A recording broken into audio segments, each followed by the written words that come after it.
ada Menko Polkam, ada Menko Ekonomi dan seterusnya gitu. Sehingga saya kira sebetulnya persoalannya begini, Pak Jokowi menurut saya sebetulnya justru Pak Jokowinya punya visi jangka panjang.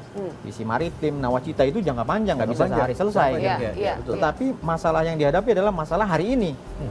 Nah, ini membutuhkan menteri-menteri yang taktis, yang cepat, yang bisa berlari gitu. Dan ini yang belum terjadi, dan itu saya kira hanya bisa diperbaiki dengan manajemen kabinet.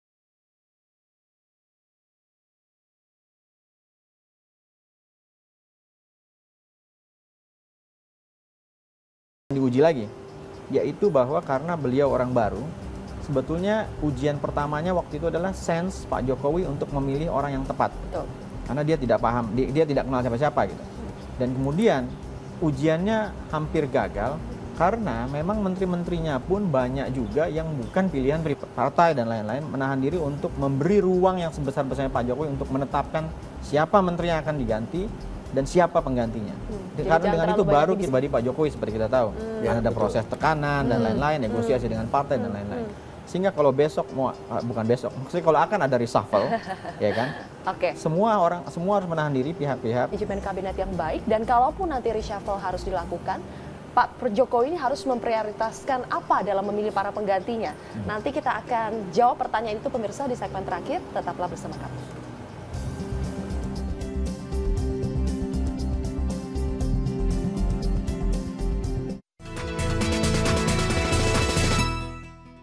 Didukung oleh Top White Coffee, beli 3 gratis 1. Coba deh, Top White Coffee yang sebenarnya.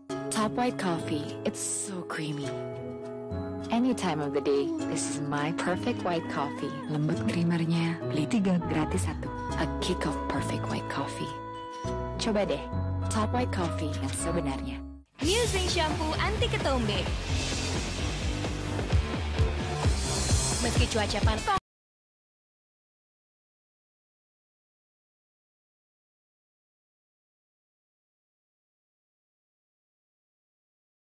CPTO dan ekstrak green tea, hilangkan ketombe 360 derajat di semua sisi.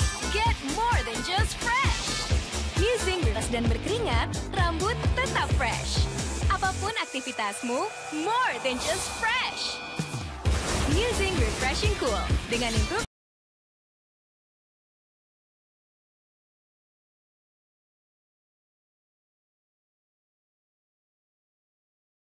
Refreshing Cool, 360 derajat, hilangkan ketombe. Live. Baru, teh segar dari Dua Tang. Segarnya teh pilihan dan gula asli. Segar, sejuk. Datang bulan gak lancar, capek deh. Oh bulan, datanglah. Ayo minum kapsul. Datang bulan teratur. Hari-hariku jadi ceria karena kapsul. Sahabat wanita.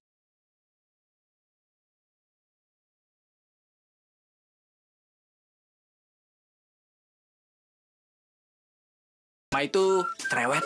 Anak saya tuh manis banget. Paling nggak tahan lihat yang manis-manis. Padahal nggak semua yang manis itu baik. Konsumsi gula berlebih meningkatkan resiko diabetes. Mama kan selalu ingetin. Ganti gula Anda dengan Tropicana Slim. Ma, yang ini gimana, Ma? Udah manis. Baik lagi. Ini sih mama. Cewek baru gue, bokapnya kolektor seni. Terus gue bilang aja ke si Om kalau gue juga kolektor seni. Biar akrab. Tapi minggu depan dia bakal kesini ngeliat koleksi seni gue. Kalau ada yang punya lukisan, patung, atau apa kayak gitu, jual di OLX ya. Biar gue beli. Fauzan dan jutaan pembeli lainnya menunggu barang bekas Anda di olx.co.id. Kalau bisa jadi duit, kenapa enggak? Matur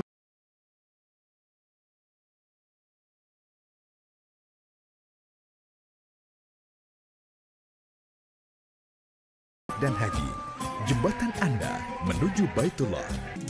Jakarta Fair, ayo ke Jakarta Fair. Travel Umroh dan Haji dengan pengalaman puluhan tahun siap memberi pelayanan dan fasilitas terbaik di Indonesia. Maktur Travel Umroh. Sejak kecil, saya sudah diajari untuk mandiri. Untuk berani bermimpi dan mengumpulkan mimpi yang lebih besar lagi. Untuk berani jatuh, bukan cuma sekali. Untuk berada di sini, di perjalanan yang sudah saya mulai sejak kecil, dan perjalanan ribuan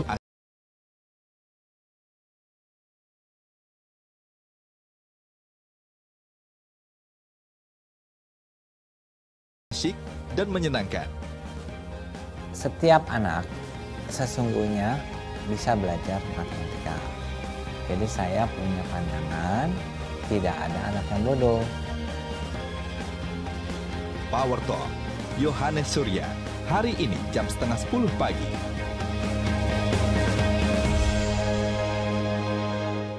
Sudut Pandang bersama Vivi Alaida Yahya, setiap minggu jam 11 malam.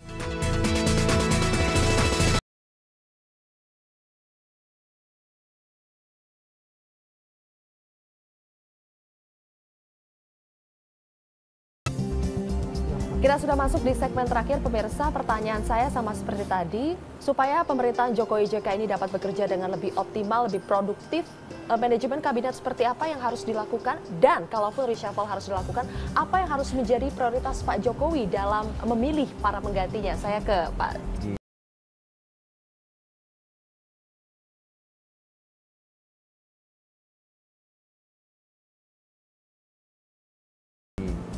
Reshuffle, terjadi reshuffle, kemudian pertama presiden itu harus betul-betul memilih orang yang tepat, ya kemampuannya, tempatnya tepat. Zulfan terlebih dahulu, silakan. Ya, saya pikir bahwa kalaupun terjadi lagi partai atau non partai, ini presiden bingung lagi. Presiden boleh memilih orang partai dengan tentu saja berbicara dengan ketua umum partai bahwa saya mau orang ini. Bagaimana ketua umum partai? Ya, jangan menunggu juga diusulkan. Orang ini profesional, mampu. Nah, tinggal partai ini kan mengendorse saja bahwa orang ini bagus gitu loh. Sebab kalau enggak, kalau kita asal pilih lagi, bongkar pasang, nanti 6 bulan lagi problemnya sama lagi, kita mengulangi lagi. Nah,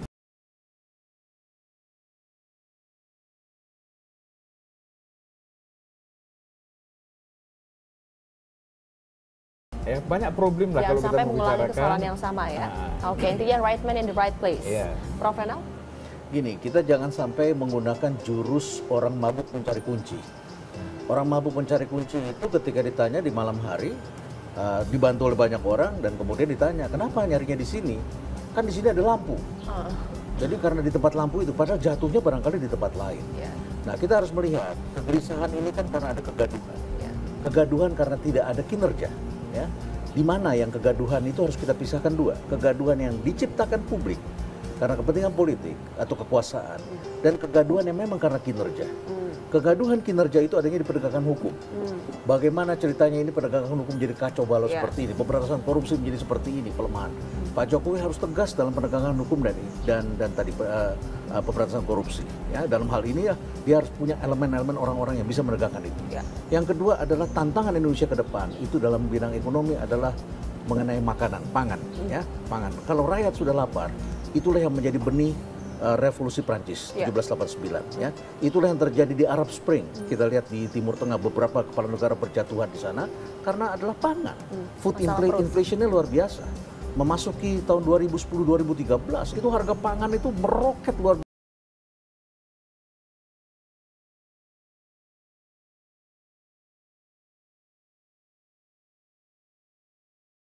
Ini jauhkan kegaduhan yang diciptakan, fokus pada kegaduhan karena kinerja.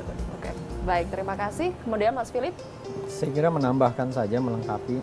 Yang penting saya kira juga adalah manajemen internal pemerintahan, baik di kabinet maupun dalam hubungannya Pak Jokowi dengan lembaga-lembaga lain yang harusnya bisa membantu Pak Jokowi.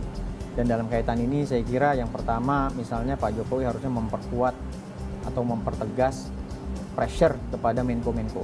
Karena mereka ini yang memegang kendali operasi menteri-menteri yang ada di bawahnya. Sehingga Presiden bisa mengevaluasi, karena Menko-Menko ini tugasnya adalah mengawal visi Presiden yang harus dijalankan oleh menteri-menteri. Yang kedua, saya kira juga persoalan manajemen komunikasi. Komunikasi internal dan komunikasi eksternal. Saya kira Presiden misalnya kecewa, marah kepada media itu kurang pas. Karena Presiden punya forum sendiri buat menteri-menteri. Rapat kabinet, rapat koordinasi dan lain-lain, dan kemudian fungsi keluar itu, manajemen komunikasi itu tidak harus mengukur kinerja menteri melalui seberapa banyak exposure-nya di media. Ada banyak cara yang bisa dipakai Presiden untuk mengetahui persis menteri mana yang sebetulnya perform. Ada kementerian-kementerian yang nggak perlu juga exposure di media banyak-banyak, karena kerjanya memang sebenarnya lebih banyak di belakang. Kayak Menteri Pertahanan dan lain-lain itu nggak mungkin tiap hari ada di media, malah bisa bikin kacau kan gitu. Sehingga saya kira ini hal-hal yang harus diperbaiki oleh Presiden dan Kabinet. Baik, terima kasih banyak ketiga narasumber saya di sini. Terima kasih banyak. Kita tunggu saja nanti bagaimana aksi dari Pak Jokowi dan juga Pak JK dalam membenahi rapor para menterinya. Kita harapkan ada perubahan yang signifikan setelah ini ya. Terima kasih pemirsa, dan masih ada satu lagi perbincangan yang akan dipandu oleh rekan saya Iqbal Himawan dalam bedah editorial media.